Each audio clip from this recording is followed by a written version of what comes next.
2001 সালে হঠাৎ করেই নিখোঁজ হন কুড়িগ্রামের রাজারহাট উপজেলার বাদিয়াছড়া গ্রামের কুদ্দুস মিয়ার ছেলে রেজাউল করিম।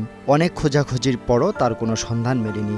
সময়ের সঙ্গে সঙ্গে পরিবার প্রায় আশা ছেড়েই দিয়েছিল, কিন্তু দীর্ঘ 25 বছর পর গত শনিবার নিজের বাড়িতে ফিরে আসেন রেজাউল।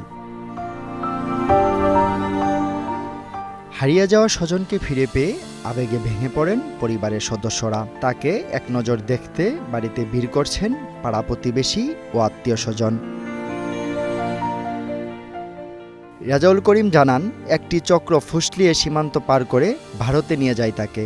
পরে ভারতের একটি দুর্গম এলাকায় গরুর খামারে দীর্ঘদিন আটকে রেখে বিনা পারিশ্রমিকে অমানবিক পরিশ্রম করানো হতো। সম্প্রতি সুযোগ বুঝে সেখান থেকে পালিয়ে সীমান্ত এলাকায় পৌঁছান রেজাউল। সবার কাছে কাছে কেউ মাস্টার, কেউ মোড়ল, কাকু দিয়ে চলে। বর্ডারে আসছি, কিছু টাকা ভিক্ষা করে দিয়ে মিলিটারিকে দিয়ে আমি বর্ডার পার হই।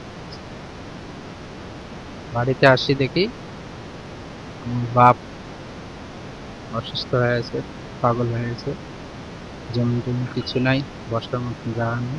রেজাউলের ফিরে আসায় আল্লাহর কাছে শুকরিয়া আদায় করেন স্বজনরা। আমার জন্মের আগে আর কি হারাই গেছে, তো আমি ছোট থেকে বড় হয়েছি, অনেক নাম শুনছি, পরে অনেক খোঁজাখুঁজি করছে, খোঁজাখুঁজি করার পরে ওনাকে কোনো সন্ধান মিলে নাই। 25 বছর ইন্ডিয়ার মধ্যে ছিল, অনেক আসার চেষ্টা করছে কিন্তু আসতে পারেনি। তার এখন নিরাপত্তার মতন তুমি সরকার আমাকে সাহায্য করেন এই ছেলেটার কাছে। প্রশাসনের কাছে আমি আকুল আবেদন জানাই যে এই ছেলেটাকে যেন ভালোভাবে বন্দোবস্ত করার জন্য একটা সিস্টেম করে দেওয়া।